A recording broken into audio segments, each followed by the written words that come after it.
Hello everyone. कल हमने हमने आपको बताया था सेल के बारे में कि सेल में सेल मेम्ब्रेन होती है जो कि आउटर मोस्ट लेयर होती है। ठीक है, अब ये जो आउटर मोस्ट लेयर होती है इसके अंदर अंदर ये बहुत सारे ऑर्गेनल्स होते हैं जो मैंने कल आपको बताए थे, ये सारे होते हैं।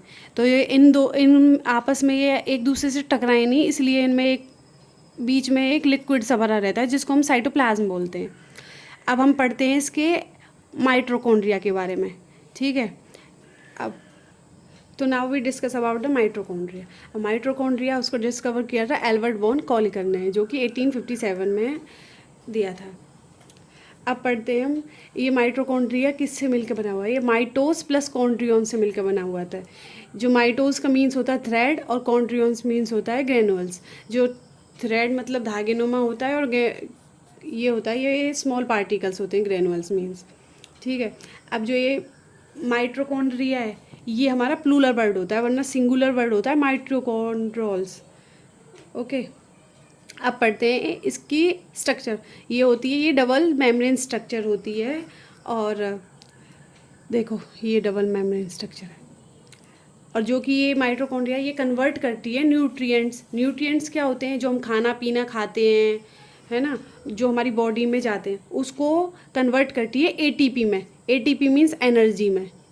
ठीक है, किसकी प्रेजेंस में? In the presence of oxygen. Oxygen मतलब एरोबिक्स, इसमें एरोबिक रेस्पायरेशन होती है। मतलब कि एरोबिक रेस्पायरेशन मीन्स होता है प्रेजेंस ऑफ ऑक्सीजन। ठीक है, इसी की वजह से इसी को पावर हाउस ऑफ सेल बोलते हैं। ठीक है, अब ये आती कहाँ से ये ऑक्सीजन?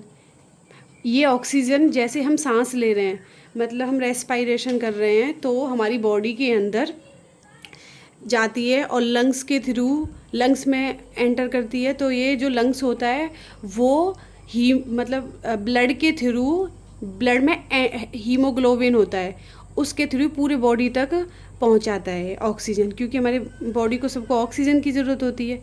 तो ऑक्सीजन पहुंचाता है बॉडी के अंदर। HB मतलब हीमोग्लोबिन, जिससे कि ATP बनते हैं। और ATP हमारी बॉडी को मतलब 38 ATP से एक ग्लूकोज बनता है।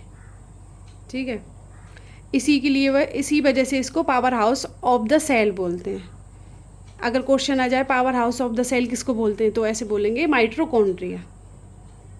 ओके, अब देखो आरबीसी में माइटोकॉन्ड्रिया का नंबर ऑफ माइटोकॉन्ड्रिया कितने होते हैं? 0। मतलब कि आरबीसी में माइटोकॉन्ड्रिया नहीं होती। और जो लिवर सेल और मसल सेल होती हैं इसमें 100 to 2000 तक के माइटोकॉन्ड्रिया नंबर ऑफ सेल हो सकती हैं।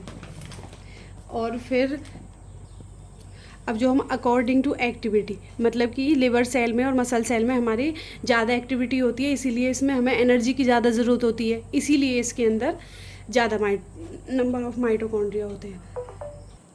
अब मैंने आपको बताया था कि ये डबल स्ट्रक्चर में मेम्ब्रेन स्ट्रक्चर होती है। तो इसमें होती है आउटर मेम्ब्रेन होती है और इनर मेम्ब्रेन होती है। अब देखो ये बाहर साइड दिख रही है, ये तो आउटर मेम्ब्रेन है, और ये अंदर वाली है ये इनर मेम्ब्रेन है। ठीक है, अब जब इन दोनों के बीच में ये स्पेस है, इसको हम इंट्रामोलिकुलर स्पेस बोलते हैं।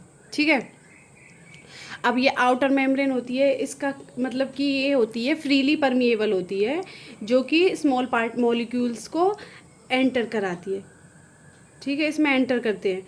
और जो ये लार्ज मॉलिक्यूल्स होते हैं वो किसके थ्रू ट्रांसफ़र होते हैं? मतलब जो स्मॉल पार्टिकल्स होते हैं वो तो फ्रीली ही एंटर हो जाते हैं, और जो लार्ज मॉलिक्यूल्स होते हैं उनको ट्रांसफ़र करने के लिए चैनल ऑफ प्रोटीन्स होते हैं, जिसको हम पोर्स चैनल ऑफ प्रोटीन होते हैं, जिसको हम पोरीन बोलते हैं।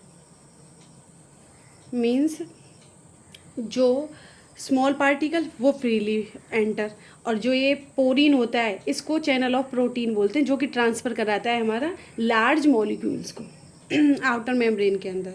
ठीक है, अब ये इनर मेम्ब्रेन। अब इन दोनों के बीच में स्पेस मैंने बता दिया, इंटर मेम्ब्रेन स्पेस होता है। अब जो इनर मेम्ब्रेन होती है ये मोर सिलेक्टिवली परमिएबल होती है। जैसे कि मैंने लास्ट वो बताया था कि वीडियो में, कि जो सेल मेम्ब्रेन होती है वो भी हमारी मोर सिलेक्टिव परमिएबल होती है, जिसकी नीड होगी, जो जो मॉलिक्यूल्स की नीड है वो ही एंटर कराएगी, वरना और नहीं कराएगी। तो सिलेक्टिव ही मॉलिक्यूल्स को एंटर कराती है। जो इनर मेम्ब्रेन है ये वाली, ये इनसाइड ये फोल्ड हो रखी है, ठीक है। तो ये हमारी ये वाली मेम्ब्रेन आउटर मेम्ब्रेन से बड़ी होती है, ठीक है। ये इससे बड़ी है तो इसीलिए इसको फोल्ड करा के रखते हैं। क्यों फोल्ड कराते हैं? अगर हम इसको ऐसे, कोई पेपर है उसको ऐसे करके रखेंगे ऐसे, तो क्या दिखाएगा? उससे स्पेस, सरफेस एरिया ज़्यादा गिरेगा। और अगर हम इसको ऐसे फोल्ड कर देंगे तो क्या होएगा? सरफेस एरिया कम गिरेगा, ठीक है। इसीलिए इसको ऐसे फोल्ड करके रहती है। अब जो ये फोल्ड करके रहती है इसी को ही क्रिस्टी बोलते हैं। मतलब कि इनर मेम्ब्रेन जो फोल्ड हो रखी है, जो कि कंपार्टमेंट्स बना रही है, ये इसी को ही क्रिस्टी बोलते हैं, ठीक है, क्रिस्टी। अब मैट्रिक्स क्या होता है? मैट्रिक्स ये होता है जो ये ऐसे इसके अंदर, मतलब कि जो इनर मेम्ब्रेन के अंदर जो लिक्विड फ्लूइड है, जो फ्लूइड है उसी को ही मैट्रिक्स बोलते हैं। इसमें एटीपी प्रोड्यूस्ड होते हैं, ठीक है। अब डीएनए ये रहा डीएनए, ठीक है। ये डीएनए ग्रीन कलर के, ये क्या बर करते हैं? ये सर्कुलर डीएनए होता है इसके अंदर। माइटोकॉन्ड्रिया डीएनए होता है इसके अंदर, सर्कुलर डीएनए होता है जो कि इंडिपेंडेंट होता है। मतलब कि जो और कहीं डीएनए है वो न्यूक्लियस पर डिपेंड करता है, जो न्यूक्लियस के अंदर डीएनए होता है। अब मैं आपको बता रही हूँ इसके बारे में, तो इसलिए ये इंडिपेंडेंट होता है। और जो ये सेल डिवीज़न होता है इसमें ये खुद ही डिवाइड हो देता है, मतलब इसको ज़रूरत नहीं पड़ती किसी की भी, ठीक है। अब एंजाइम, इसमें ये दिख रहे हैं आपको, ये इसको बोलते हैं ऑक्सीसोम, जो कि 10,000 से लेके 1,00,000 तक की होती हैं सारी इसमें पूरी माइटोकॉन्ड्रिया के अंदर। अब जो इसका ये पार्ट है हेड वाला, इसको ऑक्सीसोम बोलते हैं, ठीक है। मतलब कि F1 पार्टिकल्स भी बोलते हैं। तो ये क्या करता है? ये एटीपी सिंथेज एंजाइम प्रोडक्ट करता है, ठीक है। अब राइबोसोम्स का क्या वर्क होता है? ये प्रोटीन को सिंथेसिस करता है और प्रोटीन का प्रोडक्शन करता है, ठीक है। ये पूरा माइटोकॉन्ड्रिया।